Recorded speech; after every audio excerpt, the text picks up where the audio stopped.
And so I don't know that anybody has done a better job of putting out a group of books that kind of flesh out and really go to all of these things that these people did. And that includes the Wicked West. It includes the Taste of Tombstone. And she's just done a wonderful job. She's also made the books affordable. Thank you. Sherry Monahan. I guess vacation started it, went there, had to see the movie Tombstone, went back and got as many books as I could about the subject. And I love to cook. It's sort of my stress reliever, my passion. And when I go on vacation anywhere, I'm not your typical tourist. I don't go to the gift shops and I buy all the interesting things. I make my husband take me to the grocery store. And I buy my souvenirs from there. I get honey or jam and that type of thing. So food is very near and dear to me. So when I went to Tombstone, I thought, I like to write, but I had never written before, except high school paper, that type of thing. And I thought, what did these people eat back then? I mean, was it, chuck wagon grub like you see in the movies? And so I started doing a little bit of research. And my first thing was, okay, if I want to know about food, I've got to obviously find menus. I mean, that would tell me the very first thing that I could find. And so I stopped it. I called an antique store and I said, hey, do you have any cool menus I could buy? And they were like, nope, they're none to be had. They're in a private collection and he's not sharing. And I said, great, there's a dead end. But, I'm persistent, as most authors need to be. So I talked to this lady some more, and she ended up telling me that a lot of the bigger places like the Occidental Restaurant, the Russ House, the Cosmopolitan would publish their menus in the newspapers, and that they were on microfilm. So that's sort of how I got started with that. And this is sort of a little depiction of, and I'm sorry the text is dark, just sort of like historical societies are great places to find information, libraries, county offices, and all of those places together will lead you to find your treasure, as I like to say, or your little nugget of information. And I remember I was researching the food in Tombstone, and I was at the Arizona Historical Society in Tucson. And my husband is lovingly with me and saying, God, how much longer are you going to be? There's no place to get a beer around here. And so I'm going through all of this stuff, and he's helping me. This is the first time.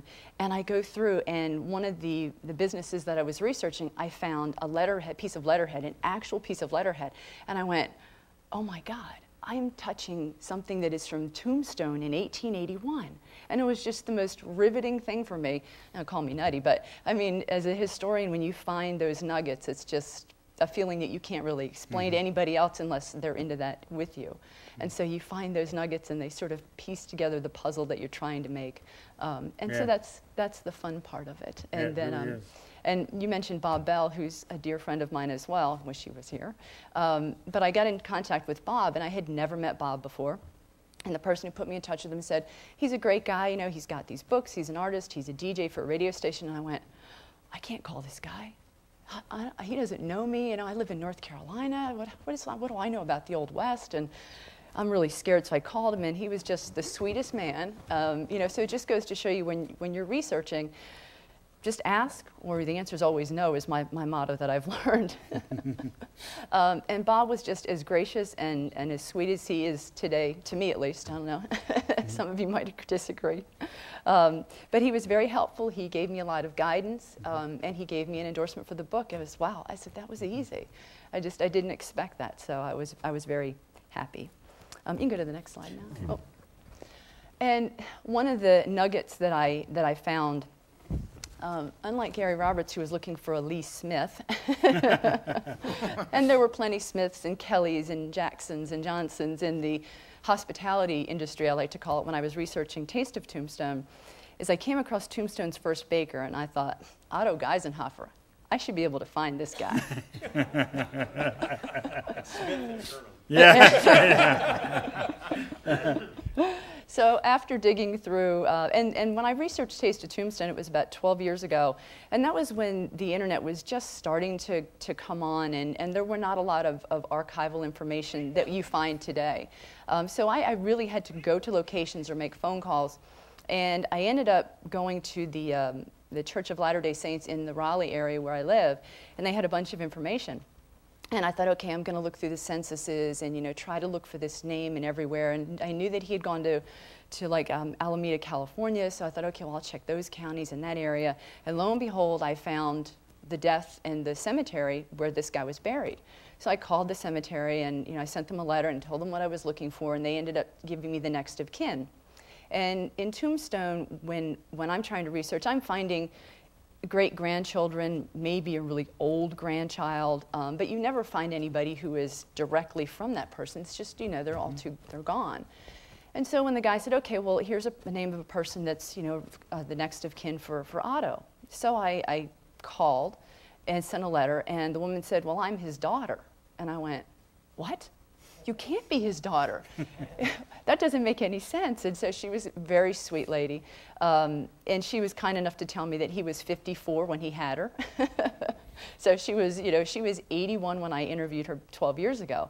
And that was probably the gem of Taste of Tombstone for me. Not only did she provide me with this picture of him, she gave me older pictures, and she said, and I told her what the book was about, and I said, you know, I'm really looking for recipes, and she said, I have his book from when he was in Tombstone. These are his recipes. Wow. And I went, whoa. It's like a researcher's dream come true, you know? It's like, no way, I couldn't get menus, but damn, I got recipes.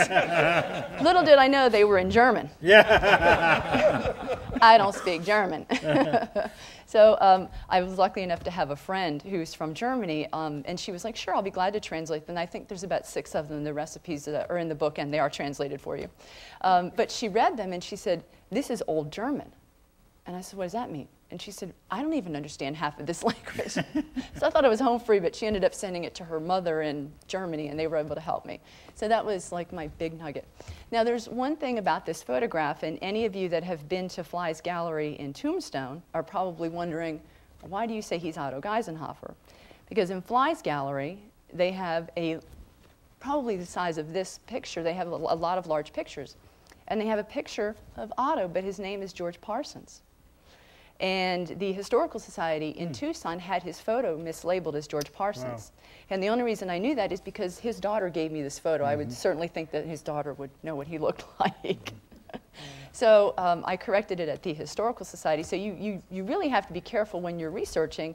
You know, everybody, I mean, in Bob Bell's first book, and he said, thanks for embarrassing me now, because he has, in his first book, he's got this as George Parsons. But it wasn't, it's not his fault. It was what is at the Historical Society, so you can have to be careful with what you have.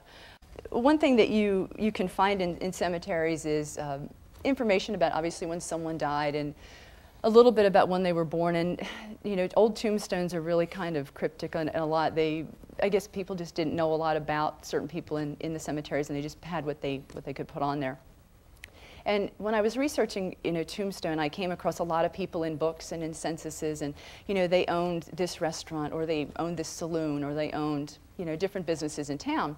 And after I had, you know, done all my research and Taste of Tombstone came out, I went to the city cemetery with my poor husband again in tow. And I didn't go to Boot Hill. I went to see where all the other people were buried after it was built in 1883, 84. And I walked through, and it was this weird feeling for me that I walked by these grave markers of people that I had researched, and I almost felt like I had lost a family member, because I had learned about these people. They were names, and then all of a sudden they were pictures. They were real people who lived their normal lives in Tombstone, and all of a sudden they were dead. Even though they had been dead over 100 years, to me they just were dead, because I had made them alive in my own little brain from my research. And there is really a funny tombstone in the city cemetery. I don't know if any of you have seen it or not, but it's from a man named Nick Stanton. And my husband swears it was his very grouchy wife that put the saying on it. And the saying is on the tombstone. It says, "Here lies old Nick dead and in his grave. No more whiskey will he crave. But on this tombstone can be wrote that many a gallon's gone down his throat."